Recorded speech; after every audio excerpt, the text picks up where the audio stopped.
ठीक है, thank you sir, thank you. Dr. Sir, please start. Okay, thank you. My dear learner, welcome back.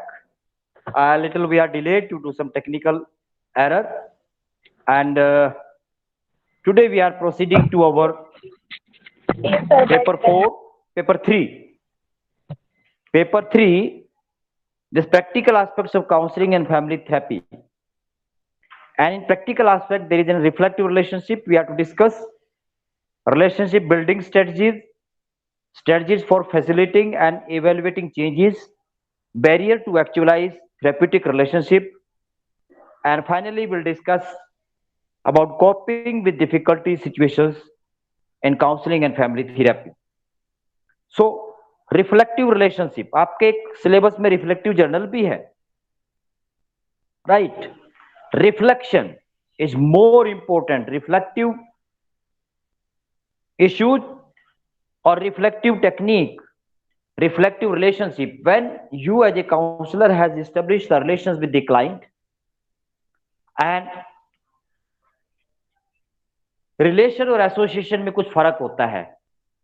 You develop the relation, right, and association, दोनों में फर्क है. You are professionally related, not associated. Clear? So reflection, your relations is to be reflected through your conversation. This is the reflection, how you are going on, what level of your rapport formation is there, and what level of comfort you are having while you are going for therapeutic process. So reflection is most important component in your counseling and family therapy, because when the reflection is either from the client side or reflection is either through the therapeutic side or the counselor sides, wherever the concepts you are taken up, that is to be reflected through your process of counseling and the different sessions of counseling, right? So counseling session, that is a both way. This is a reciprocal, two side, and many times client conveys many things to the counselor about his concern and about his need, right? When the client sharing expressed concern and needs, so several response from the counselor is to be reflected.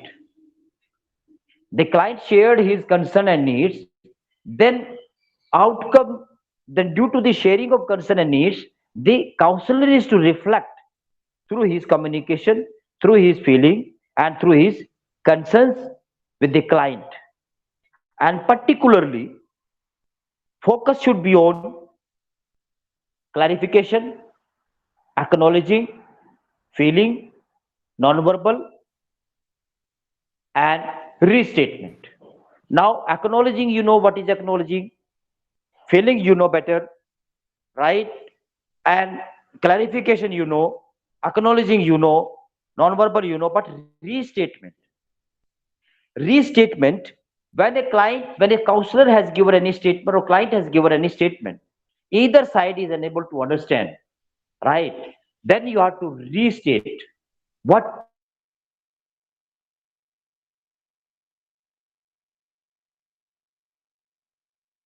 called restatement. A restatement, whenever in your counseling sessions, repeatedly restatement is going on, repeatedly. That means consistently restatement is going on.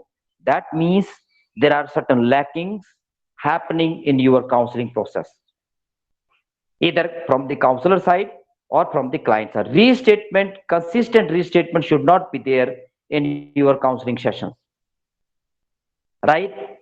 And when you are reflecting, try to control the restatement at the minimum level. So reflection, what do you mean by reflection? So reflection, somebody sent the message, the other feeling the problem to join. Anyway, there may be network problem, but we are 24 people, so let them ask to join in between.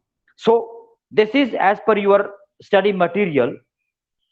The reflection is a primary counselor response. The counselor is to reflect the efficacy of your counseling sessions, efficacy of your psychotherapy you people are applying. The counselor is to reflect, or the counselor is to reflect through the response and what the statement client has given. The counselor has to rephrase the statement, rephrasing of the statement, or paraphrasing of the statement or the response. The counselor is to communicate the feeling of the client through the reflection, right? And the feeling of the client can be verbal or can be non-verbal, right? The statement used in reflection are mirroring of the feeling of emotions. Means reflection में जो आप statement use करते हैं वो एक शीशे का काम, दर्पण का काम करते हैं, मिरर का काम करते हैं, जो इमोशंस और फीलिंग को रिप्रेजेंट करते हैं, right? So reflection is representing your feeling and your emotions, right? So counselor is to rephrase the statement of the client and then she reflect through their verbal and non-verbal communication, right? So why we take the reflection? Reflection particularly contribute or encourage self acceptance. Self acceptance particular client के लिए, जब वो client के statement को जो therapist rephrase कर करके बताएगा, रिफ्रेजिंग करके उसके फीलिंग और इमोशंस को, so the client definitely start to feel we feeling and start to accept, yes, I am at the right place. So this is the first benefit of your reflection in your therapeutic relationship. So automatically it further helps you to develop empathetic relations, and which is automatically helping to enhance, increase, develop, maintain the emotional proximity between client and the counselor.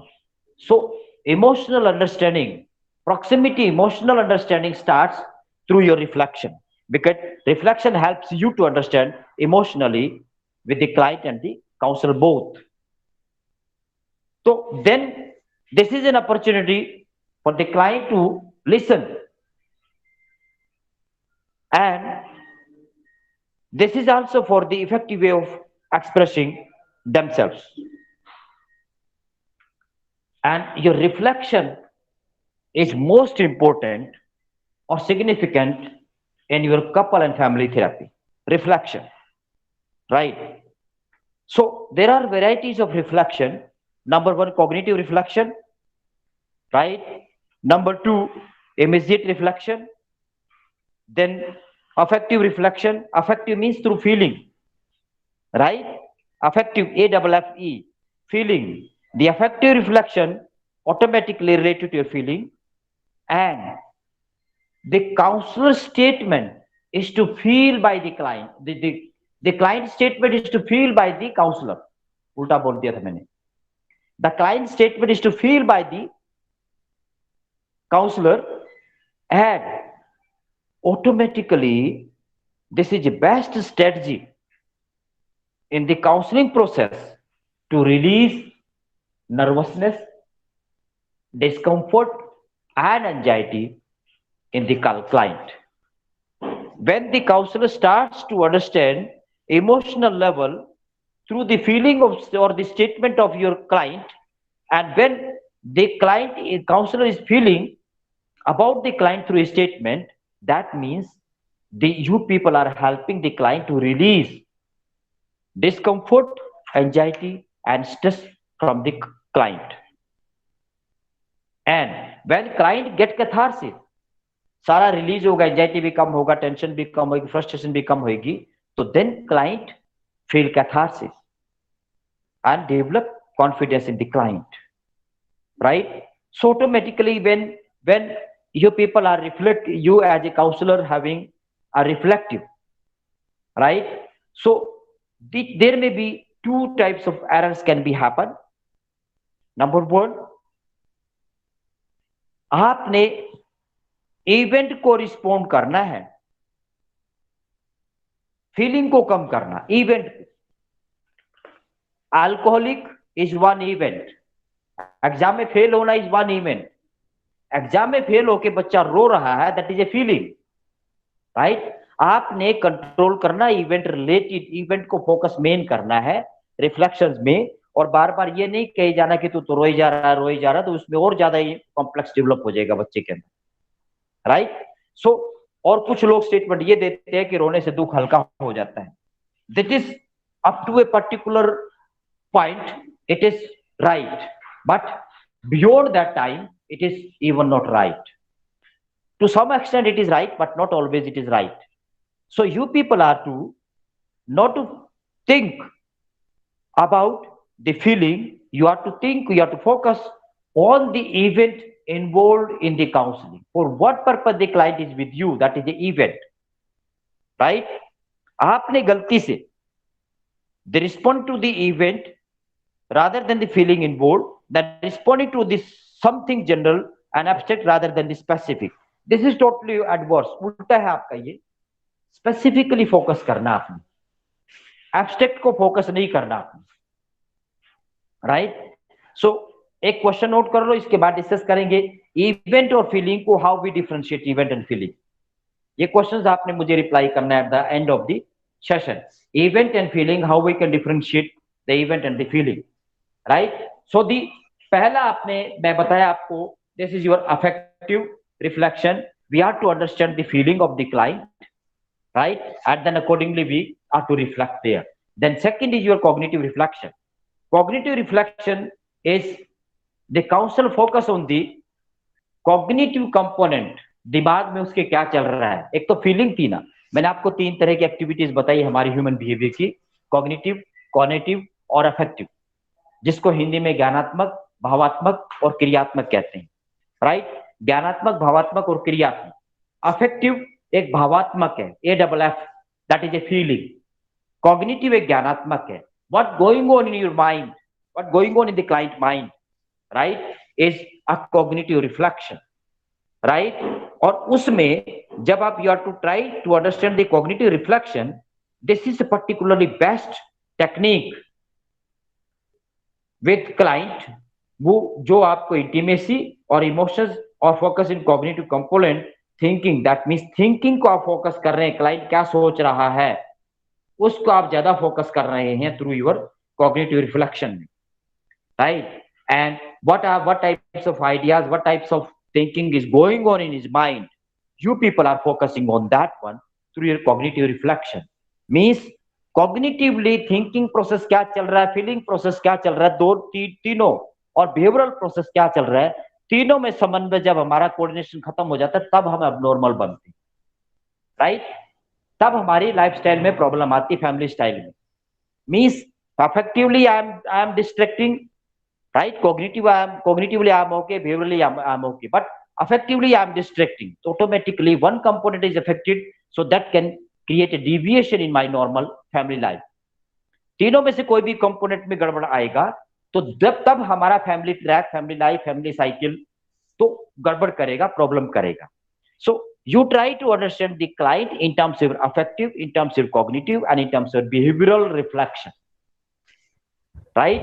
वहां पे feeling है, cognitive में आपका thinking है, behavioural में आपका expression है। Expression can be your verbal, expression can be your non verbal, right. So expression, when you start to understand the expression, आपने उसका फेस रीड करना शुरू करना है, एक्सप्रेशन, आप उसका बॉडी जेस्चर नोट करना शुरू करना है, एक्सप्रेशन, राइट। सो तीनों चीज एक दूसरे के कॉम्प्लीमेंट्री है, एक दूसरे को सपोर्ट करते हैं तीनों चीजें, cognitive, affective and your behavioural, right. So इन तीनों को इंडिविजुअली आपने स्टडी करना है, ऑब्जर्व करना है, and you reflect accordingly one by one there, clear. उसके बाद reflection, further I am going to share with you reflection. These are the three basic component of your reflection. The next I am discussing about the types of reflection. Types of reflection, For example, number one, summarizing the reflection. एक session 40 minute का चला आपका और client का, right? How you summarizing that one? How the client is summarizing that one? At the end of or the termination of the session, you people are to summarize. What is the reflection of the client in summarizing the event or session, right? It is more important, which give you some background, some feeling that either the therapist going on in the right direction or not. Summarizing reflection. में summary बनाएंगे आप, counsellor client ने आपके 40 minute की counselling sessions को summary के तौर पे 5 मिनट में ब्रीफ करके आपको बता दिया है, एंड दैट 5 मिनट्स में आपको नक्शल में बता दिया है कि आपके काउंसलिंग कितनी इफेक्टिव रही है, कितनी इफेक्टिव नहीं रही, right? How much the client is having satisfaction. Then your immediate reflection. Immediate reflection, you started the client to counsel, and immediately he or she started to react. That is reflect. The kind of reflection occur when the counselor reflect and affect message overtly, right? So immediately, for example, आपकी किताब में लिखा, I feel so irritated and mad at you for having kept me waiting for long, right? ये counsellor कहते हैं कि मेरे client कहता है कि इतनी देर से मैं वेट कर रहा हूं, मैं तो इरिटेट हो गया हूं, राइट? काउंसलर को क्या करनी, इमीडिएट रिएक्शन क्या देना चाहिए? You are very angry about having to wait. अब ये प्रॉब्लम है, अगर उसने बोल दिया कि तू बहुत गुस्सा है, that means you are supporting that one. Immediate reflection. Immediate reflection कब आता है? जब आपका रैपो ब्रेक होता है. इमीडिएट रिफ्लेक्शन जब आता है जब आपकी अंडरस्टैंडिंग वीक होती है, जब आपका एग्रीमेंट वीक होता है, जब आपका बॉन्ड वीक होता है, राइट? देन इम्प्लाइड रिफ्लेक्शन, बिना कहे कुछ इम्प्लाइड अंडरस्टैंडिंग होती है, एक इम्प्लाइड एक्सप्रेशन होता है बिना कुछ भी कहे. And particularly this can be one of the mirror of your feeling message. Reflection of your feeling is called implied reflection, और ये covertly होता है, expressed or implied in the client message, right? Means this work as a mirror of feeling. The feeling particularly enjoy, pleased, कुछ भी आप जब कहेंगे. So therefore the reflection that picks up implied feeling in this communication might be among the following. Number one, this relationship is important for you, right? You have good things in the relationship, you are pleased with the relationship. So implied है, ये सब चीजें implied है. That relationship is important for you, this is an implied, this is an obvious, right? You are pleased with this relationship, this is obvious, understood है, ये होगा. अगर मैं प्लीज नहीं होगा तो मैं सेशन छोड़ के बीच में चला जाऊंगा, राइट? सो इम्प्लाइड है, ऑब्वियस है, क्लियर है कि ये तो हैपन होना ही होना है, right? And then next is your sharing of your experiences, identifying your feeling. These are very simple, you can write down at your level. Increasing client environment, right? Sharing of your experiences, then identifying the feelings, and then increase the client involvement. That means client involvement, उसमें आपने confidence develop करेंगे तो automatically वो involve होता जाएगा. उसमें भी feeling develop करेंगे तो इन्वॉल्व होता जाएगा. उसमें कॉन्फिडेंस डेवलप किया तो इन्वॉल्व होता जाएगा. This is A particularly important predictor, indicator, trigger of your therapy. ये आपको बताता है क्लाइंट जितना ज्यादा इन्वॉल्व होता जाएगा आपके थेरेपेटिक रिलेशंस में, उतनी आप सक्सेस की तरफ चले जाएंगे, right? This is particularly sustaining the client and counsellor relationship if the client is involving up to a particular or adequate level. Involvement of the client is helping you to sustain the client and therapeutic relationship there, right? And if client is involved in the therapy, he or she can use any of the different procedure in therapy, even for self healing.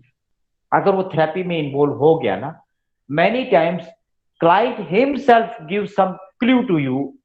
Client himself can give you some hint or clue for the betterment of therapy, right? So increasing the client involvement is entirely depending on the initial rapport formation with you and your client. And involvement जब होगी जब client अपने आप में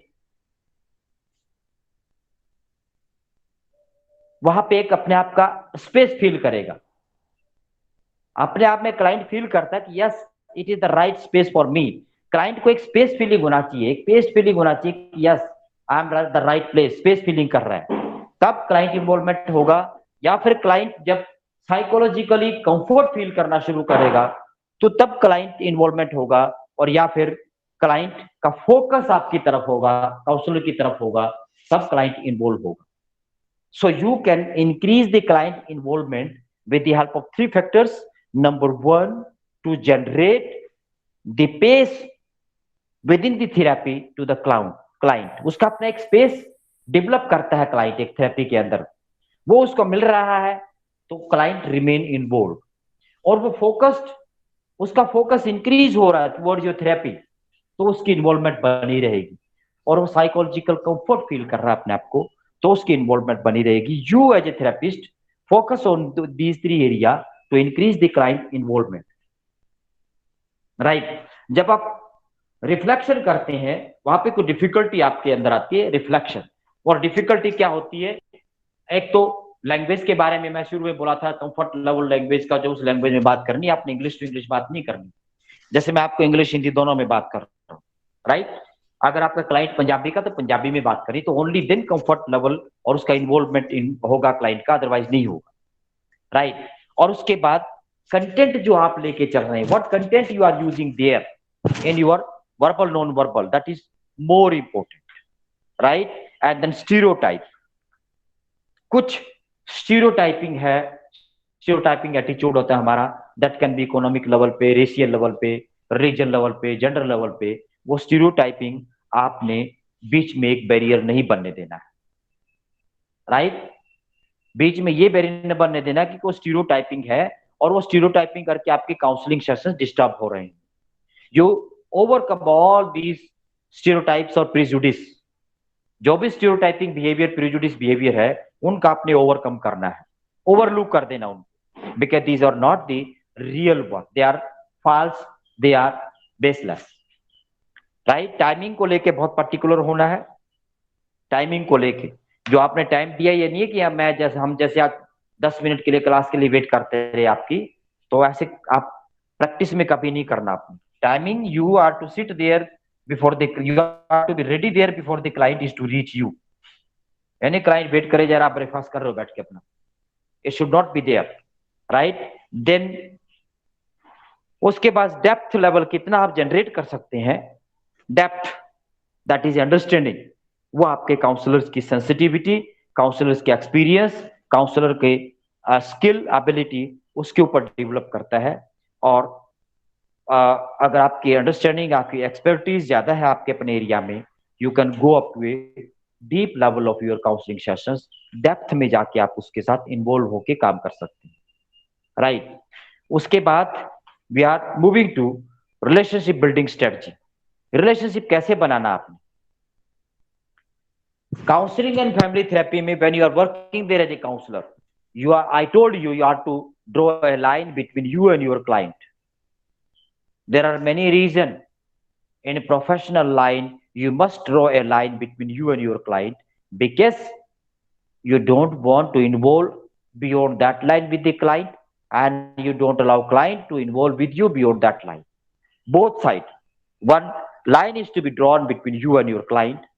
automatically और directly अपने आप में फिर एक अपनी बैरियर बना रहेगा वहां पे। रिलेशनशिप बिल्डिंग करने की स्ट्रेटजीज क्या क्या हो, राइट। शुरू में आइस ब्रेकिंग जब आप करते हैं, आइस ब्रेकिंग जब एक इंट्रोडक्टरी पार्ट करते हैं और होता है आइस ब्रेकिंग होता है, उसमें आप क्या करते हैं, पर्टिकुलर टॉपिक को लेके, पर्टिकुलर आपकी जो इंफ्रास्ट्रक्चर आपके पास उसको लेकर के, एटीट्यूड को लेकर के हम एक कोई फीलिंग जनरेट करते, एक ओपिनियन डेवलप करते अपने आपके बारे में और क्लाइंट के बारे में। और क्लाइंट आपके क्लिनिक के बारे में, आपकी वे ऑफ डिस्कशन के बारे में, आपके एटीट्यूड के बारे में एक अवधारणा, एक एटीट्यूड डेवलप करते हैं। और आप क्लाइंट के बारे में डेवलप, दोनों एक दूसरे के बारे में कोई ना कोई अवधारणा, एक एप्टीट्यूड डेवलप करते हैं। एक स्कीमेटिक इंफॉर्मेशन जनरेट होती है ब्रेन में, राइट। स्कीमाज है हमारा ना, throughout the life schemas goes on to understand, to develop. This is schematic information, imprinting होती है हमारे दिमाग में इंफॉर्मेशन की, right? When you started to interact with the client, so automatically there are certain imprinting and memory traces are to develop in your brain, in your mind. Accordingly, you are to carry on the basis you were ice breaking, opening session or whatever in the introductory session. उसके बाद जब आपने greeting भी कर दिया, नमस्ते भी ले लिया और कर दिया, सब कुछ फिजिकल अरेंजमेंट भी अच्छा कर दिया, general principle of structuring, general structuring करना आपने, स्ट्रक्चर डेवलप करना आपने, एक फंक्शनल मॉडल डेवलप करना है, that is a structuring technique. Functional model बनाना है, how you go for client psychotherapy with the client, right. और उसके लिए सिंपल जो प्रिंसिपल्स होता है, वहां पे सबसे पहले आप क्या करेंगे, it is limit should be structured in an appropriate time. एक लिमिट के लिए अप्रोप्रिएट टाइम करेंगे। क्लाइंट को ये नहीं कि जब मर्जी है तभी आए, तो जब मर्जी उठ के चला जाए, राइट। एक लिमिट तो फिक्स जरूर करेंगे आप। 4 सेशन करने हैं, हर सेशन 40 मिनट का होगा, इतने बजे शुरू होगा। उसमें आपकी क्या एक्टिविटीज है, मेरी क्या एक्टिविटीज है, you are to put a limit, that means a barrier, that is a line to draw, right. And next, well defined with respect to time, action, number of appointment, etc. is to be recorded there, is to be noted down there. और कोई हमने punitive methods apply नहीं करना while fixing the limit there. Punitive methods, कोई derogatory remarks नहीं देना हमने, कोई हमने पनिशमेंट टाइप में कोई सब्जेक्टिव जजमेंट नहीं देना हमने कोई भी, right. When you are fixing the limit there, limit should be minimal, consonant with the client as well as the therapist, दोनों की कंसेंसस होनी चाहिए वहां पे। और लिमिट जो आप डेवलप करेंगे, दैट शुड बी, कम से कम लिमिट होगी आपकी। कि फॉर्मल सेटअप है आपका, राइट। फॉर्मल सेटअप में फिक्स लिमिट होती है, आपने वो अनाउंस करनी है, आपने वो शेयर करनी है, और दोनों एक एग्री होंगे, कंसेंसस होगा। जब आप कॉन्ट्रैक्ट बनाएंगे, इसके बाद एग्रीमेंट बनाएंगे, कॉन्ट्रैक्ट और काउंसलर्स के बीच में स्पेसिफिसिटी और फिजिबिलिटी, दो चीज लेके चलेंगे आप, स्पेसिफिसिटी और फ्लेक्सिबिलिटी, राइट। तो दोनों चीजों को ध्यान में रखना। और कॉन्ट्रैक्ट दो तरह का हो सकता है, contingency contract which during the course of action in the client succeeded और fail to meet the designated goal. एक तो कंटीजेंसी मॉडल बनाना है, आउटलाइन डेवलप करनी है आपने कंटीजेंसी बेस्ड, दैट कि क्लाइंट आपके गोल में सक्सेस होता है या नहीं होता है, उससे रिलेटेड आपने एक मॉडल डेवलप करना, आपने कॉन्ट्रैक्ट डेवलप करना है। देन इंफॉर्मेशनल कॉन्ट्रैक्ट, जो पैरामीटर है आपके काउंसलिंग के रिलेशनशिप के, स्टैंडर्डाइज्ड पैरामीटर हैं, उनसे रिलेटेड एक इंफॉर्मेशनल कॉन्ट्रैक्ट साइन करवाएंगे, एक कंटीजेंसी कॉन्ट्रैक्ट साइन करवाएंगे।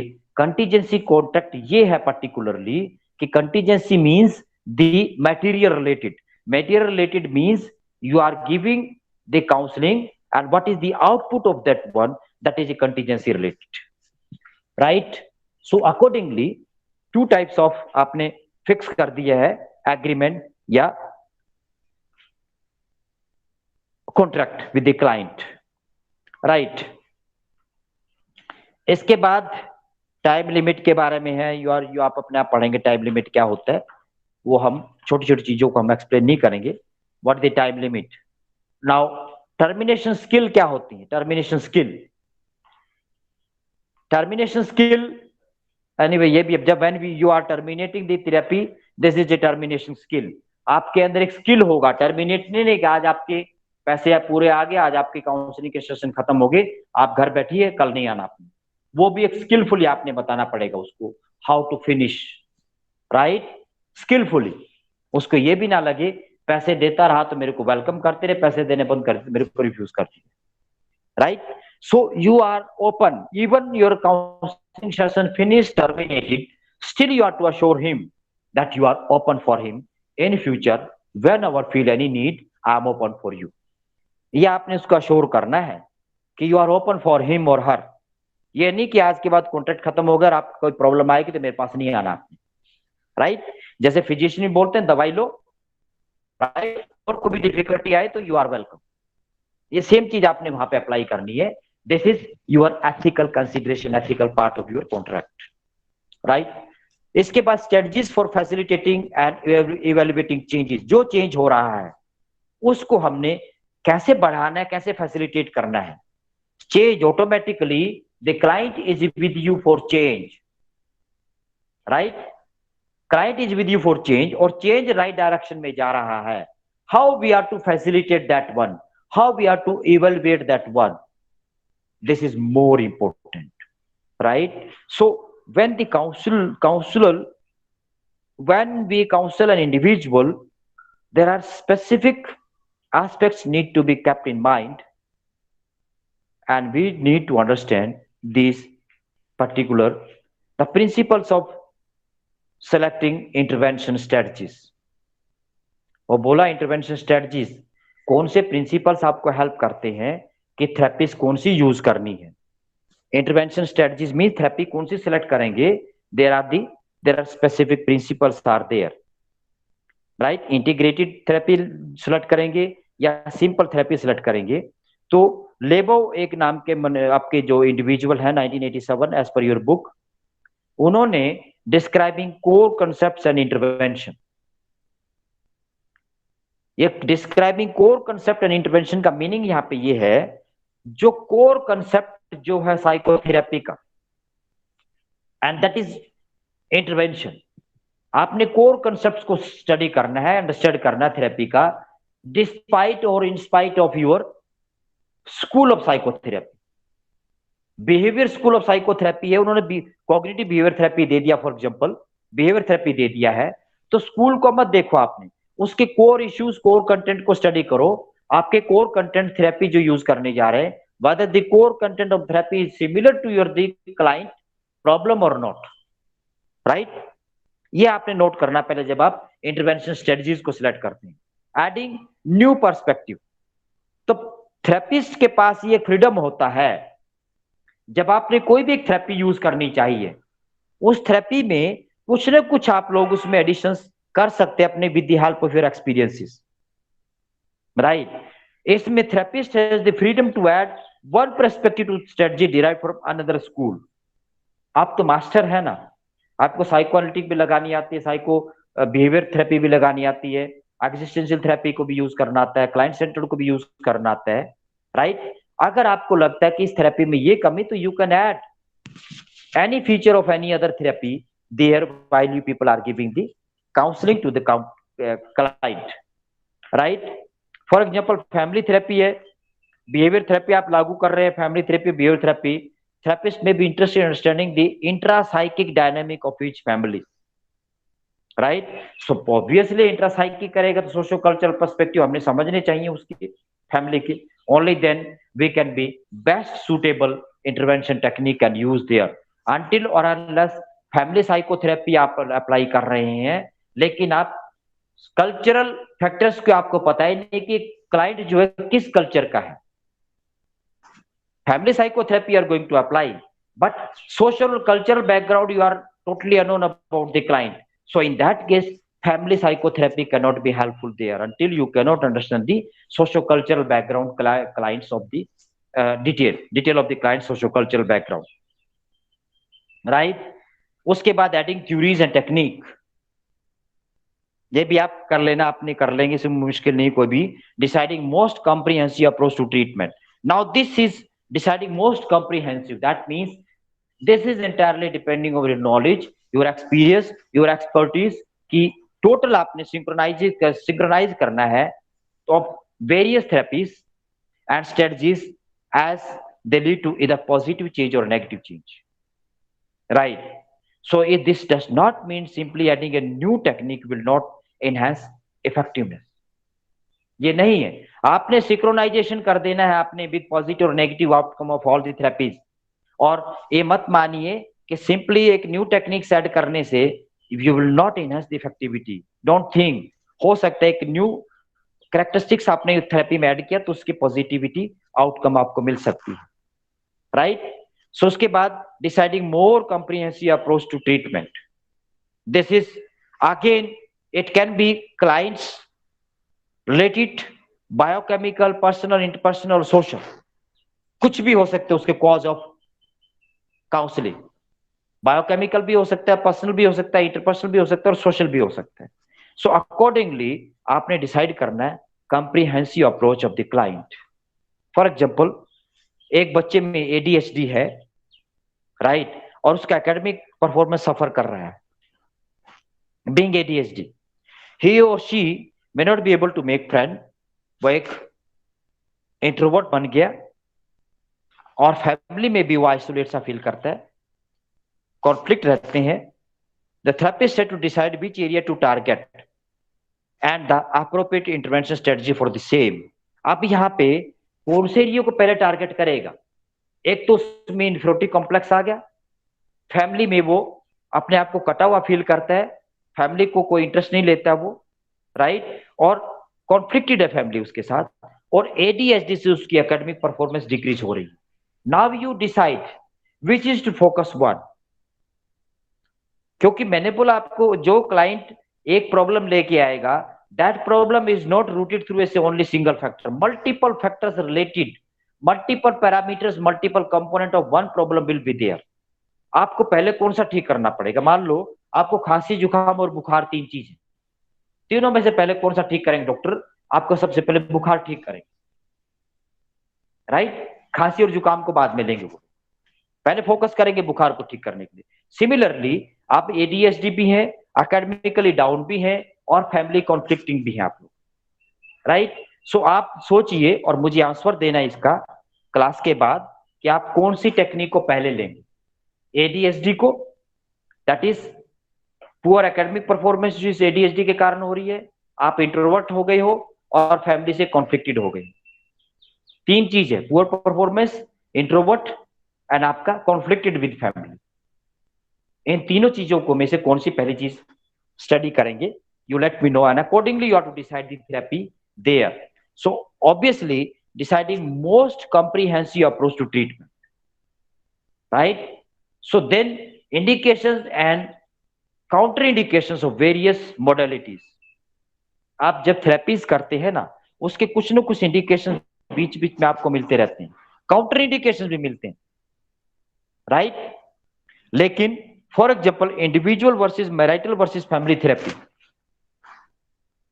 राइट, ये डोंट थिंक कि ये हर क्लाइंट के लिए सूटेबल होंगी। इंडिविजुअल, मैरिटल और family therapy may not be suitable for every client. So therapist को सोचना है जो counter indication of each modalities आ रहे हैं उनको how to control. For example couple or marital therapy, it is counterindicated to see only one of the partner as it may make the situation worst. ये है counter indication. अगर दोनों को इकट्ठा बुला लिया आपने क्लिनिक में, दोनों की वहां पे लड़ाई हो जाएगी आपके सामने, और आप किसकी फेवर करेंगे, किसको छुटाएंगे, और कहीं आपको भी लग जाएंगे फिर बीच में दो चार, right. This is a counter indication. Indication और काउंटर इंडिकेशन पैरेलल चलेंगे आपके। You are to decide. कभी भी जंटिल और अनलेस उनके रिलेशन स्टेबलाइज नहीं हो जाते हैं मैरिटल डिस्प्यूट्स के, हस्बैंड एंड वाइफ को इकट्ठा काउंसलिंग सेशन में नहीं बुलाना चाहिए, राइट, क्लिनिक पे, क्योंकि कोई भी नहीं मानेगा कि मेरी गलती। ब्लेमिंग गेम चलता रहेगा वहां पे, ब्लेमिंग गेम चलते चलते लड़ाई हो जाती है तो प्रॉब्लम हो जाती है। So this is a counter indication. मिलेगा आपको कि किसको पहले मिलाना है, इंडिकेशन पहले मिल जाएगा आपको किसको, which is more sensitive, right. So you have to decide according to the indication, the counter indication. फिर therapeutic relations, therapeutic skills आपके पास हैं। You have to use therapeutic skills for the appropriate client acumen. आप client को therapeutic skills के द्वारा कितना influence कर पा रहे हैं वो आपके ऊपर डिपेंड करता है. You are using a substitute alternate of your therapeutic skills there, right? Any form of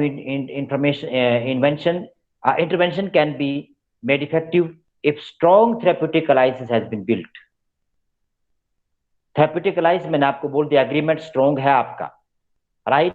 bonding है आपकी थ्रू एग्रीमेंट, तो ऑटोमेटिकली आपका एक ट्रीटमेंट इंटरवेंशन बहुत बढ़िया चलेगा, राइट?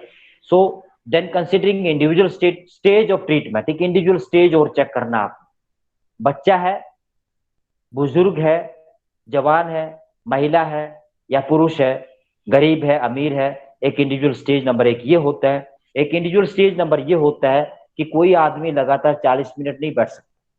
फॉर एग्जाम्पल, वो बीच में कोई ना कोई शराब पैर हिलाएगा, पेन को बार बार हिलाएगा, राइट? नेल बाइटिंग करेगा, कुछ ना कुछ करेगा. दैट मीन्स डिस्ट्रैक्शन है वहां पे, राइट? उस डिस्ट्रैक्शंस को आपने नोट करना है, और नोट करने के लिए आपने considering individual stages of treatment वो आपने जरूर नोट करना है कि किस आदमी की क्या कैपेसिटी, किस आदमी की क्या. मैंने बोला ना, पहले क्लाइंट की साइकोलॉजी को अंडरस्टैंड करेंगे आप before starting any session, and this are the part of the client psychology, right? Client को अंडरस्टैंड करेंगे पहले आप, what are the expectations, what the client need from you, right? Then choosing alternative and evaluating effectiveness. Alternate निकालना आपने, कहीं पे आपकी resistance develop हो गई है, मैं बोला था ना, तो you are to think alternate. Client एक क्वेश्चन का जवाब ही नहीं दे रहा है, आपने अल्टरनेट निकालना उसको, right? Don't ask, don't repeat, don't be adamant to asking repeatedly same questions. You divert, right? Frequency of questions की जो डिग्री ऑफ क्वेश्चंस की जो है ना, कंटेंट ऑफ क्वेश्चंस चेंज कर दो आप. इनडायरेक्ट आ जाइए आप लोग, डायरेक्ट मत आइए आप, ठीक है? Then acceptability of the client. Acceptability, for example, client may refuse to undergo hypnosis, right? आप कहीं मतलब हिप्नोटाइज करना आपको, क्लाइंट रिफ्यूज कर देते हैं, तो आप क्या करेंगे? तो particular technique should not be applied to that client, as then it would lose the effectiveness. जब वो रिफ्यूज ही कर चुका है तो उसकी इफेक्टिवनेस का उसके ऊपर कोई असर होएगा नहीं, हिप्नोटाइज नहीं होगा वो, आप कितना जोर लगा लें. You cannot hypnotize him until or unless he himself is motivated for that. Clear? So then maintaining balance and flexibility. मैंने बोला आपको ना तो इतना रिजिड होना है, ना इतना फ्लेक्सिबल होना है. आपने एक लाइन जो ड्रॉ करी, उस लाइन के हिसाब से चलना. आपने बैलेंसिंग पावर आपके पास होनी चाहिए एज ए थेरेपिस्ट. क्लाइंट नाराज हो रहा है तो बैलेंस करना है, क्लाइंट बहुत खुश हो रहा है तो भी इसको बैलेंस करना है, राइट? कोई भी पास साइड, ना तो बहुत ज्यादा खुश वाली ना बहुत ज्यादा नाराज वाली को आपने लूज नहीं छोड़ना, आपने बैलेंस बना के रखना बीच में से. क्लियर? देन उसके बाद टॉपिक बहुत लंबा है आपका ये. स्टेजेस ऑफ काउंसलिंग है, इनिशियल फेज है, इनिशियल फेज में रिफ्लेक्शन ऑफ फीलिंग है. स्टेजेस ऑफ काउंसलिंग, आपका पहला इनिशियल फेज आएगा. इनिशियल फेज में आपका रिफ्लेक्शन आएगा. मिडिल फेज आएगा, उसमें कन्फ्रंटेशन भी होगा और क्लैरिफिकेशन भी होगा.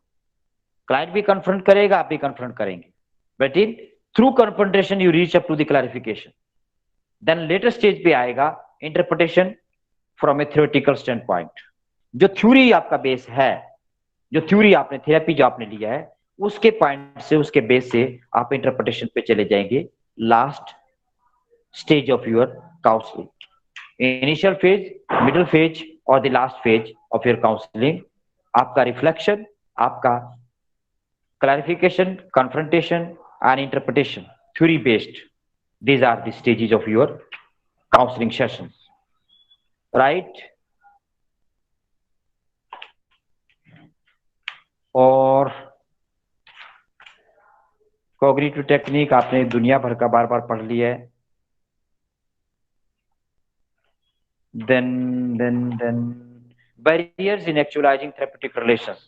जब थेरेप्यूटिक रिलेशंस को एक्चुअलाइज करते, इंप्लीमेंट करते, तो आपको कौन कौन से बैरियर्स आते हैं?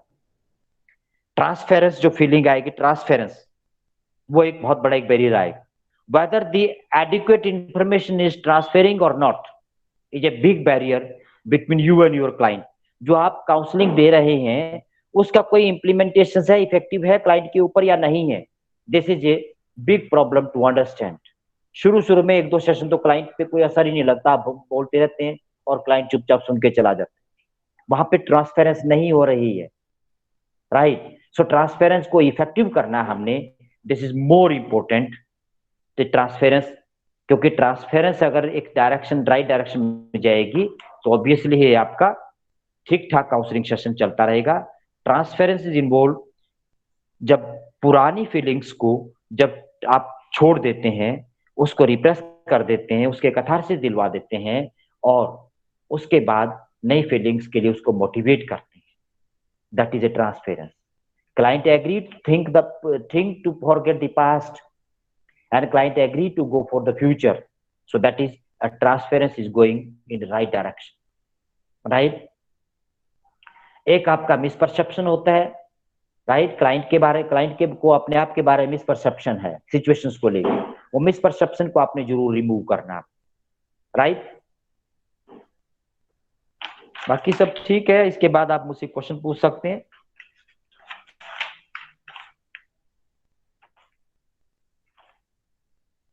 हेलो,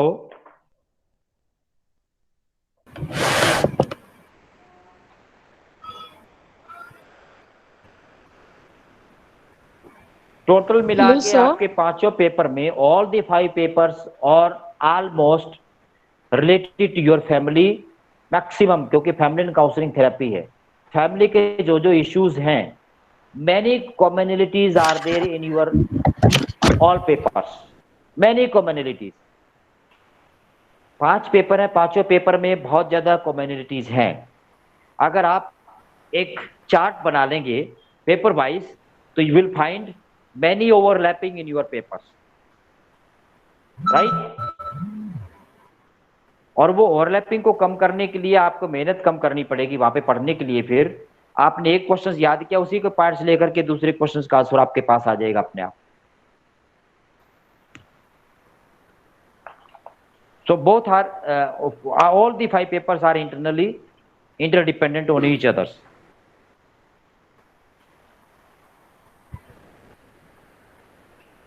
हाँ जी बोलिए, क्वेश्चंस कोई है तो आपका। कल हमने बीच में छोड़ दिए थे आपके क्वेश्चंस, आज डिस्कस करेंगे, आज we have time, you discuss. Good evening sir. हाँ जी गुड इवनिंग जी। Sir, just now you left one question, how do we different event and feeling? And you just told us we have to discuss. एक और छोड़ा था मैंने, relation and association.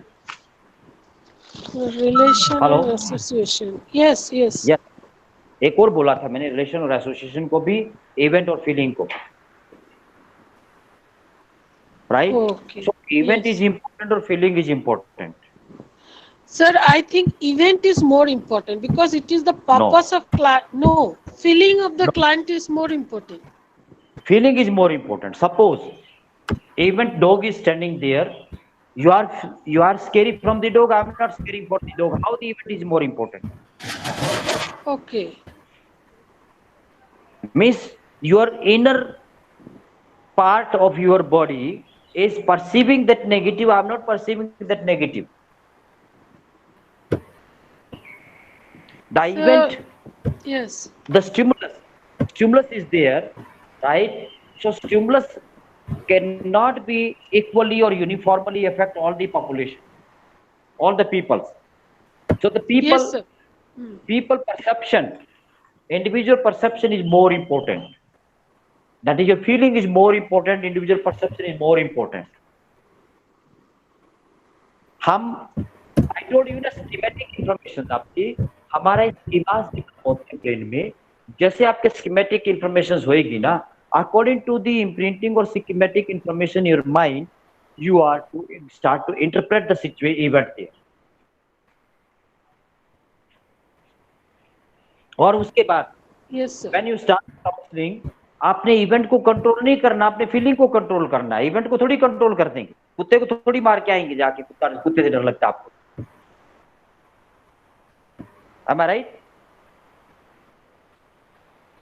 Yes, sir. Yes, sir.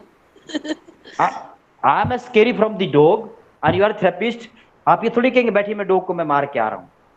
You have to Yes, you have to sir. re-inbuilt my confidence level there. You have to reunite my feelings there. क्यों? कुत्ता तो सभी के लिए बराबर है ना। दो आदमी और खड़े वो नहीं डरते तो मैं ही डर रहा हूँ। Yes, sir. Yes, yes. Why yes. you are laughing? The example is so beautiful. I can see in front of my eyes. Thank you. Okay, Your explanation skill. I am trying my level best to apply in day-to-day life a very layman level. Sir, it touches each student's heart because they are saying you are bringing the examples in front of our eyes. It is such involvement, you can't believe it. Thank you. You welcome madam, you welcome. वैसे या madam दुनियादारी में बस example कोशिश करते हैं। I usually refer example about my self कि मैं अपने आप को शराबी बोल देते कर देता हूँ, क्योंकि when I am teaching a class I can not refer anyone you are alcoholic, right? May I share a feeling? Yesterday, Sharabi came 15 times in our class, and today only 4 times. We are counting also. Okay. Yes, sir. We all are counting. Delhi, Chandigarh 14 times. City. Today only 4 times came Sharabi. Okay. Now I'll be little conscious. Okay. Oh, no, sir. Please proceed on. We are enjoying. Good. Thank you. Good evening sir. हाँ जी सरिता जी। मेरा question है sir, मेरे बेटे को छिपकली से डर लगता है, तो इसके लिए क्या हम टेक्निक क्या कर सकते हैं डर हटाने के लिए? अभी तो कह रहा था मैडम छिपकली को मार दो क्या होगा? नहीं, छिपकली को नहीं मार सकते ना, उसका डर को निकालने के लिए क्या थेरेपी यूज करते हैं? तो मतलब इवेंट इज नॉट इम्पोर्टेंट ना, feeling is important. Feeling is important, yes. है तो आप क्या करते हैं मैडम? ऐसे आपका you are practicing as a counsellor? No. I am a BAMS practitioner, but right now I am not practicing. I am just a homemaker right now. तो हम छिपकली को भगाते ही हैं अभी, तो फिलहाल यही करते हैं। ये एक बेसिकली एज रिलेटेड फियर है। नहीं, बट ये 24 इयर्स ओल्ड और उसको किसी चीज से डर नहीं लगता, बस छिपकली से डर। मैं तभी कह रहा हूँ, मैंने आपको कल एग्जांपल दे रहा था ना, there are only 2 method, systematic desensitisation और फ्लडिंग। कल मैंने आपके एग्जांपल दिए थे ना 2। कल मैं हम ज्वाइन नहीं कर पाए थे। एक बच्चे को कुत्ते से डर लगता है, फ्लडिंग ये होती है कुत्ते को उठा और बच्चे की गोदी में बिठा दो। इतना डरना, एक बार डर निकल जाएगा उसको, लेकिन ध्यान भी रखना है कि वो बच्चा सेंसिटिव कितना, ये भी ध्यान रखना है। ठीक है, बच्चा बेहोश ना हो जाए, नॉर्मल ना बने फिर वापस, वो भी ध्यान रखना। फिर अल्टरनेट दे दिया साइकोलॉजी लोगों ने, सिस्टमैटिक डिसेंसिटाइजेशन। धीरे धीरे बच्चे को कुत्ते कहानी सुनाओगे, फिर दूर से दिखाओगे, फिर आप टच करके दिखाओगे, गोदी उठाओगे आप अपने आप को, फिर धीरे धीरे बच्चा देखो टच करो बेटा, इसको टच करो, धीरे धीरे उसके सेंसिटिविटी लेवल को डिसेंसिटाइज करना। ओके, ठीक है जी। तो 2 ही मेथड है यहाँ पे।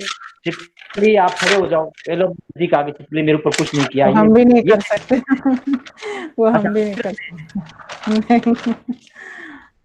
मैडम परिवार में ही प्रॉब्लम होगी ना, ये इनहेरिटेड तो नहीं है।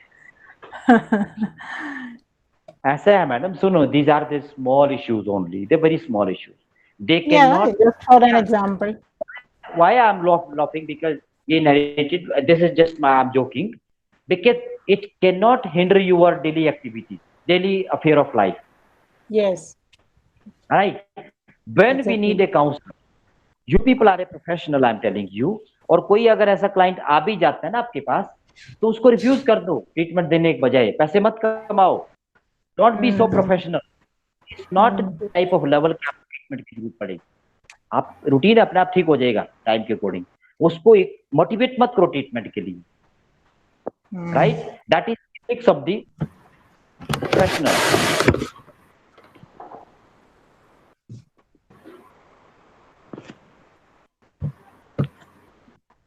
हेलो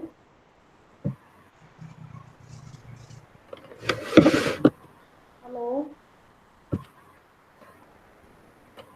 यशपाल जी नमस्ते।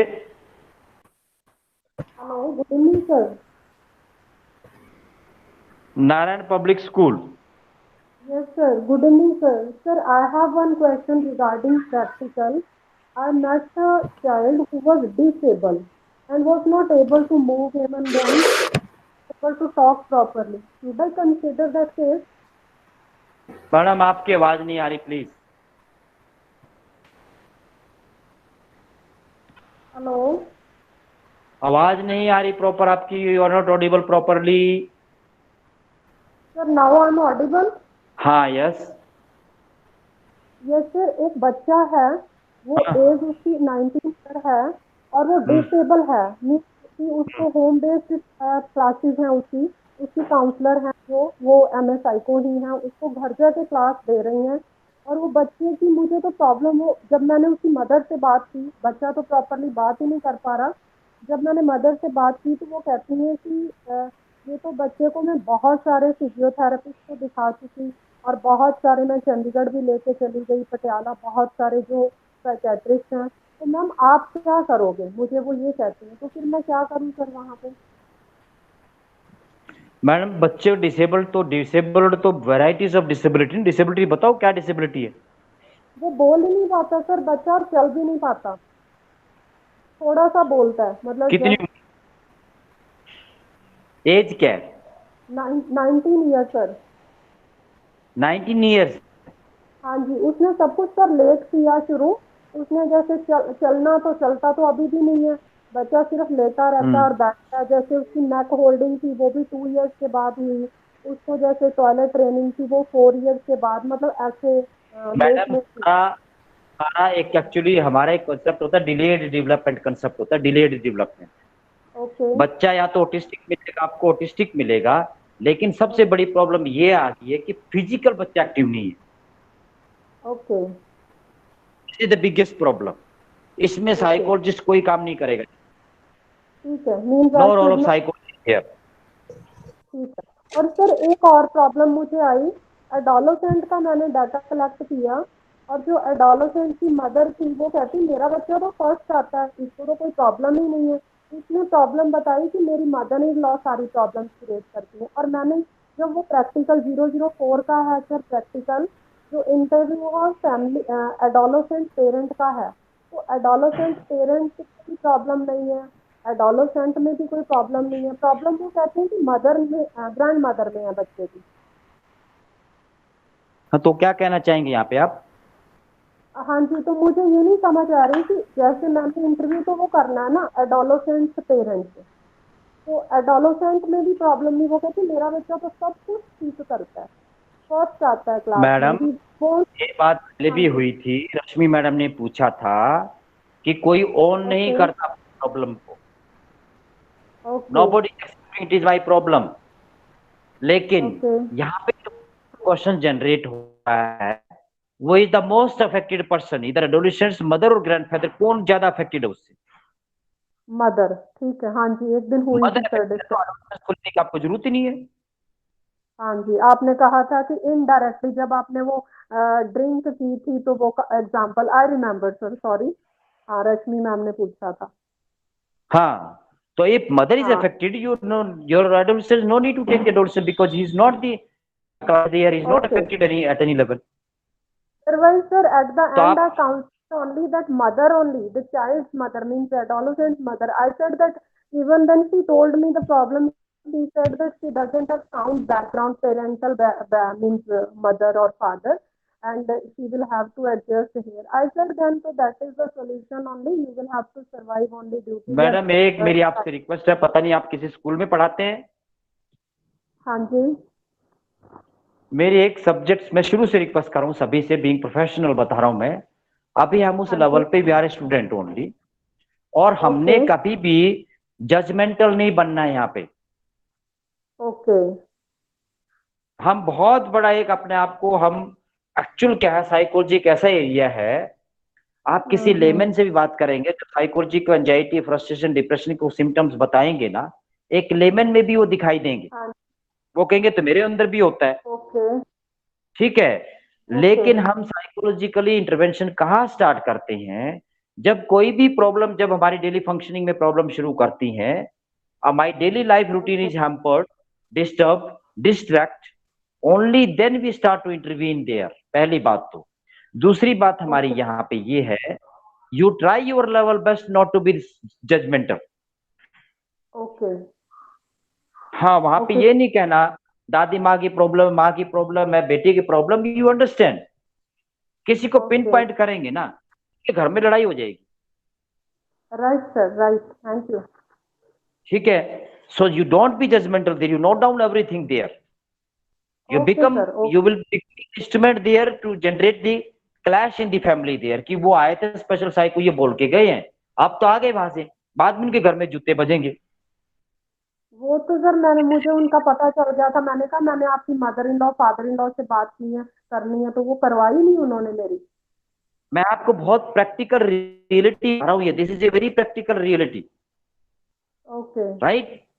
सो जब सेकंड टाइम जाएंगे, they people will be totally non supportive to you. Okay sir, okay, thank you sir. Okay जी, bye bye to all, sir thank you sir. नमस्ते जी, बाय सर, नमस्ते, प्रणाम। तेजपाल जी, प्रणाम। बोलो साहब, थैंक यू सलाम सर। अलैकुम। डॉक्टर साहब अस्सलाम धन्यवाद। सर। अरे तेजपाल जी, हाँ जी सर। अरे एक स्टूडेंट बहुत परेशान है, उसका चेंज करने का मैं थोड़ी देर में भेजूंगा। आरसी खन्ना चेंज करना, बहुत मेरा दिमाग खराब कर दिया। मां लड़ाई लड़ रहे हैं भाई। रिकॉर्डिंग चल रही है, यहाँ पे रहने दो, फिर करेंगे। नहीं, कर दीजिएगा, कर दीजिएगा।